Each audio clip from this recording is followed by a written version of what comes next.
এই প্রবল তাপদাহে কিন্তু বৃত্তিমূলক ছাত্রছাত্রীরা কিন্তু স্কুল করছেন। কিছু কিছু স্কুলে মর্নিং এ, কিছু কিছু স্কুল ডেতে। জেনারেলের সঙ্গে কিন্তু সামঞ্জস্য রেখে কিন্তু এই শিক্ষা ব্যবস্থা চলছে। কিন্তু শিক্ষকরাও কিন্তু ছাত্রছাত্রীদের পক্ষে কাজ করছেন, শিক্ষাদান করছেন। কিন্তু এর সঙ্গে যুক্ত রয়েছেন আরেকজন নৈশ প্রহরী। নৈশ প্রহরীরা এ পর্যন্ত এই মুহূর্তে তারা মাসিক ভাতা হিসেবে ৩,০০০ টাকা পান।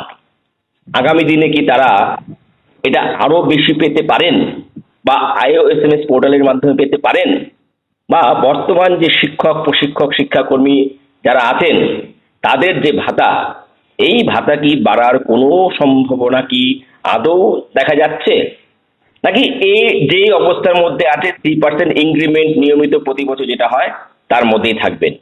এই বিষয়গুলো নিয়ে আজকে আলোচনা। এমনকি প্যারামেডিক্যাল কোর্সটা যে হোল্ড উঠে গেল, এর পেছনে কারা সহযোগিতা করলো, কিভাবে করলেন, এই বিষয়গুলো নিয়ে আজকের আলোচনা। আমাদের আলোচনার মধ্যে আছেন নিখিলবঙ্গ বৃত্তিমূলক প্রশিক্ষক সমিতির সম্পাদক সুভাষিস ব্যানার্জি।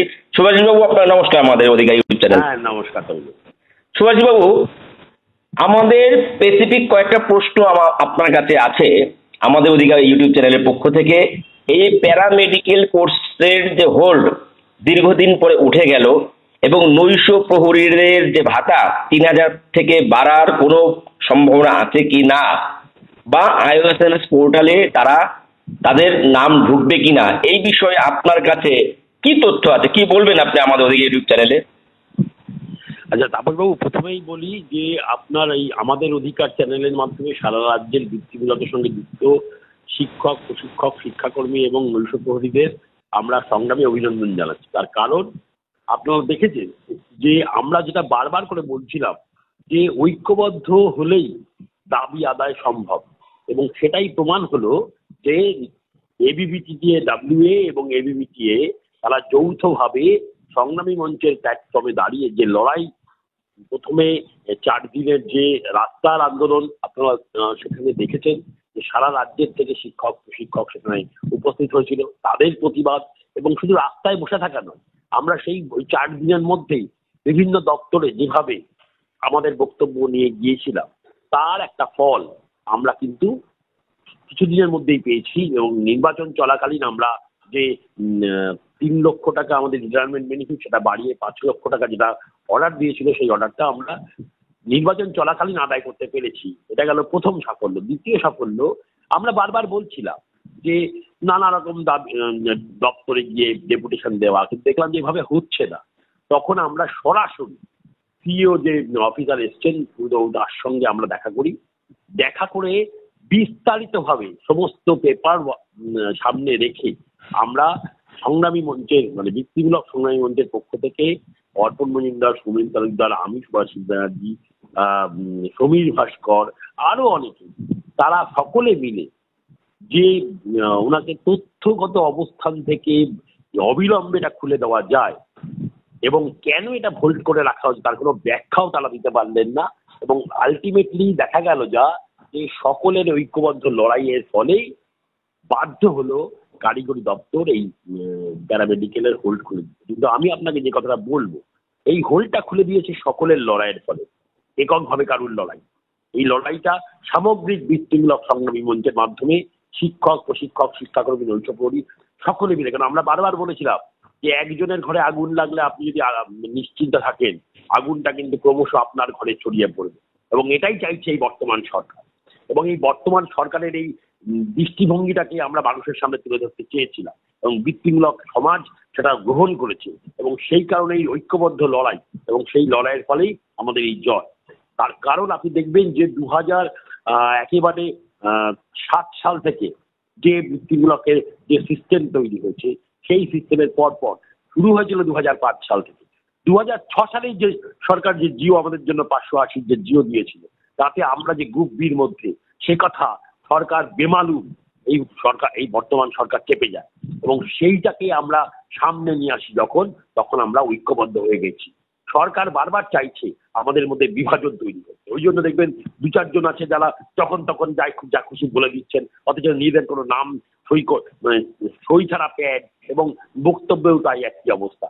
কিন্তু আমরা প্রত্যেককে বলেছি যদি যদি বাঁচতে চান, যদি নিজেদের দাবি আদায় করতে চান, তাহলে সকলকে ঐক্যবদ্ধ থাকতে হবে। তার কারণ এই যে একটা মানে চরম মানে কি বলবো শিক্ষা বিরোধী, শিক্ষার সঙ্গে জড়িত মানুষ বিরোধী সরকার তাদের তাদের আমলা সমস্ত অফিসারদের দিয়ে একের পর এক নতুন নতুন ফতোয়া, আপনি ভাবতে পারেন যে ফতোয়া শেষ যে অর্ডারটা এসছে সেখানে যে কথা বলা হয়েছে, কোনো গণতান্ত্রিক দেশে কথা বলা যায় একজন শিক্ষকের ক্ষেত্রে?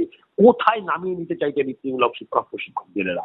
ফলে আমরা সব দিকে নজর রাখছি এবং আমরা আপনাকে বলছি যে বৃত্তিমূলক শিক্ষায় যে লড়াই আমরা শুরু করেছি, সেখানে নৈশ প্রহরীদের কথা আপনি বললেন, নৈশ প্রহরীদের ক্ষেত্রে আমরা যে কলকাতা হাইকোর্টের যে লড়াই তারা করছেন, সেখানে তাদের হলফনামা দিয়ে কারিগরি দপ্তরকে বলা হয়েছে যে এরা এখন এক্সটার্নাল স্টাফ, কারণ কারিগরি দপ্তর বুঝেছে যে কোথাও একটা সমস্যা হচ্ছে, যে কারণে তারা বাধ্য হয়েছে অর্ডারের মাধ্যমে আমার নৈশ প্রহরীদের এক্সটার্নাল স্টাফ হিসেবে পরিগণিত করতে। ফলে তারা কেন তাদের ভাতাটা ISMS এর মাধ্যমে পাবে না? তারা কেন তাদের যে সত্যিকারের যে বর্ধিত ভাতা, সে ভাতা তারা, আমরা বলছি ভাতা নয় বেতন চাই। অনেক দিন এই ভাতায় সরকারটা এই রাজ্যের মানুষকে ভাতার মাধ্যমে নিয়ে যেতে চাইছে, আমরা সেখানেই আঘাত করতে চাইছি। আমরা বলেছি ভাতা নয় বেতন চাই। দীর্ঘদিন ধরে আপনারা ভাতার মাধ্যমে আমাদের আটকে রেখেছেন, সেই 2007 সাল থেকে আন না। সুপ্রিম কোর্টের যে রায় ছিল যে স্থায়ী শিক্ষা ব্যবস্থা 5 বছরের বেশি পার্ট টাইম কন্ট্রাক্ট চলতে পারে না, সকলকে একই ছাতার তলায় এনে দুটি পদ শিক্ষক প্রশিক্ষক তৈরি করে সেই পদে সবাই সকলকে উন্নীত করে যে পদটা ফাঁকা থাকে তাতে অবিলম্বে নতুন নিয়োগ করে পুরো বৃত্তিমূলক শিক্ষা ব্যবস্থাকে সাজিয়ে দিতে পারে সরকার। কিন্তু কোথায় কি? আসলে এ রাজ্যে একটি সেফটিপিনের কারখানাও হয়নি। কারখানা না হলে, বড় মাঝারি ছোট কারখানা না হলে কোথায় যাবে ছেলে মেয়ে? সে কারণে এরা পরিযায়ী শ্রমিক হয়ে যাচ্ছে, কেউ কেউ অন্যান্য রাজ্যে গিয়ে কাজ করছেন। ফলে আমরা যে স্বপ্ন নিয়ে বৃত্তিমূলক শিক্ষা ব্যবস্থা চালু হয়েছিল, যে শিল্প আমাদের ভবিষ্যৎ, সেই শিল্প কোথায় রাজ্যে? আপনি বলতে পারবেন যে বিগত এই 11 সালের পর থেকে একটা সেফটিপিন কারখানার উদ্বোধনও আমার রাজ্যের নেতৃত্বরা করেছেন?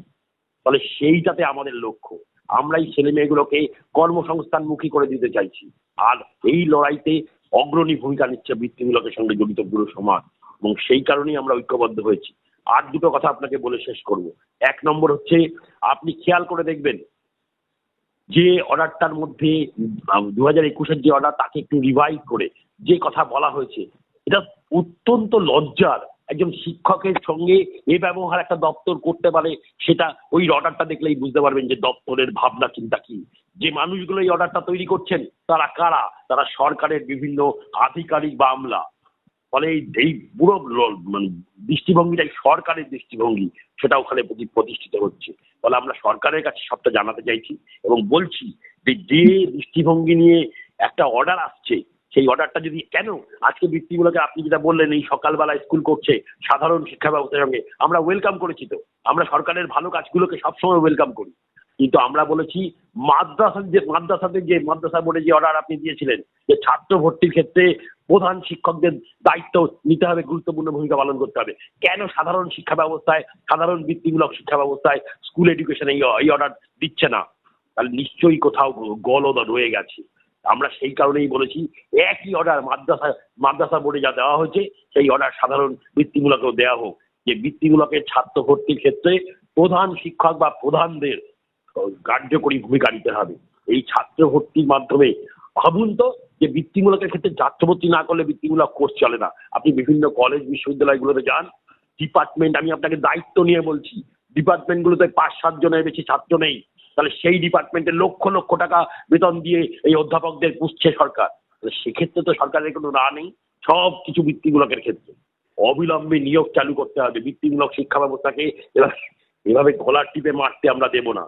প্রথম এবং প্রধান কাজ শিক্ষক প্রশিক্ষক নিয়োগ, এই নিয়োগ চালু করে এই ব্যবস্থাটাকে স্বাভাবিক করতে হবে। আর সেকেন্ড ভিটিসির এই গল্প বন্ধ করতে হবে। একেবারে একটা অবৈজ্ঞানিক একটা চিন্তা ভাবনা। একজন শিক্ষক অ্যাক্টিভিটিসে পড়ানোর পরে তার 2 কিলোমিটার 4 কিলোমিটার কোথাও 40 কিলোমিটার পর্যন্ত সেকেন্ড ভিটিসি, এইভাবে পড়ানো যায়? তো মানে কি বলবো, সেই মানে পুরনো ধ্যান ধারণার থেকেও খারাপ অবস্থায় চলে যাচ্ছে বৃত্তিমূলক শিক্ষা ব্যবস্থা। ফলে এইগুলোকে আমরা আটকাতে চাইছি সবাই মিলে। তার সঙ্গে আমরা চাইছি যে অনেক দিন হয়েছে ল সেলের কথা বলেছে, DPF এর ফাইল গেছে। আমরা বলেছি ল সেলে ফাইল গেলে কদিন লাগে, 5, 7, 10, 15, 20 দিন আমরা অপেক্ষা করতে রাজি আছি, আমরা অপেক্ষাও করছি। আমাদের অবিলম্বে পে স্লিপ, আমাদের বেতন বৃদ্ধি, আমাদের ইপিএফ চালু এবং আমাদের যে 65 বছরের যে অর্ডারটা ফিনান্স দিয়েছিল সেই অর্ডারটা অবিলম্বে ইমপ্লিমেন্ট করতে হবে বৃত্তিমূলকের ক্ষেত্রে। তার কারণ আমাদেরকে আপনারা 2013 সালে টেকনিক্যাল এডুকেশন ডিপার্টমেন্টের আওতায় এনেছেন। টেকনিক্যাল ডিপার্টমেন্ট এডুকেশনের আওতায় আনার পর আইটিআই পলিটেকনিক যদি 65 বছর পেতে পারে, তাহলে ভোকেশনালও সেই টেকনিক্যাল এডুকেশনের আওতায় হওয়া সত্ত্বেও তারা কেন 65 বছর পাবে না? ফলে আমরা বলেছি সরকারের যে আদেশনামা, সেই আদেশনামার যে তারিখ থেকে 65 বছর চালু হয়েছে, বৃত্তিমূলকও সেই তারিখ থেকে 65 বছরের আদেশনামা চালু করতে হবে। না হলে বাধা দিলে বাঁধবে লড়াই। আমরা বলেছি 3টে টায়ারে আমরা লড়াই করছি, রাস্তার লড়াই, আইনের দ্বারস্থ হয়েছি আমরা হাইকোর্টের মাধ্যমে এবং আমরা সংঘবদ্ধ হচ্ছি। আর শেষে বলবো 18 তারিখের যে লড়াই আন্দোলনের কথা বলা হয়েছিল, আমাদের আলোচনা চলছে বৃত্তিমূলক সংগ্রামী মঞ্চের পক্ষ থেকে, নিশ্চয়ই আপনাদের জানিয়ে দেওয়া হবে। তবে অল্প একটু আপনাদের জানিয়ে দিই যে নির্বাচন কমিশন যেহেতু ভোট পরবর্তী হিংসা, এই রাজ্য তো একমাত্র রাজ্য যেখানে নির্বাচনের পরে বিরোধী দলের ঘর বাড়ি ভেঙে তাদের জীবন মান সব নষ্ট করে দেওয়া হয়। সুভাষবাবু, আপনাকে এখানে আটকাচ্ছি একটুখানি। আপনি বললেন যে জুন মাসের 18 তারিখ থেকে যৌথ সংগ্রামী মঞ্চের একটা লড়াই আবার পুনরায় শুরু হবে, যেটা আপনারা বিগত দিনে যে লড়াই, যে 4 দিনের লড়াই, সেখান থেকে শুরু করেছিলেন। আজকে 15 তারিখ হয়ে যাওয়ার পরেও কিন্তু সেরকম ভাবে কিন্তু মানুষের কাছে বা শিক্ষক প্রশিক্ষকদের কাছে কিন্তু বার্তা নেই। আদৌ কি আপনাদের কোনো ইচ্ছে শক্তি আছে 18 তারিখ থেকে লড়াই করার, নাকি অন্য কোনো তারিখ আপনারা পরিকল্পনা করছেন? না, আমি তো আপনাকে বললাম নির্বাচন কমিশন এই ভোট পরবর্তী হিংসার কারণে কোনো মিটিং মিছিলের কোনো পারমিশন এখন দেবে না আলাদাভাবে নির্বাচন পরিস্থিতির জন্য। মানে এরা একমাত্র রাজ্য যে রাজ্যে ভোট পরবর্তী হিংসায় মানুষের জীবন মান, ঘর বাড়ি, তার সম্পত্তি সব ধ্বংস হয়ে গেছে।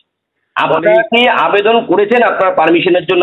হ্যাঁ, আমরা আজকে নয়, একেবারে আপনি যদি খেয়াল করে দেখেন 1 মাস আগে আমরা ইমেইল করে, চিঠি করে, সমস্তভাবে আবেদন করেছি।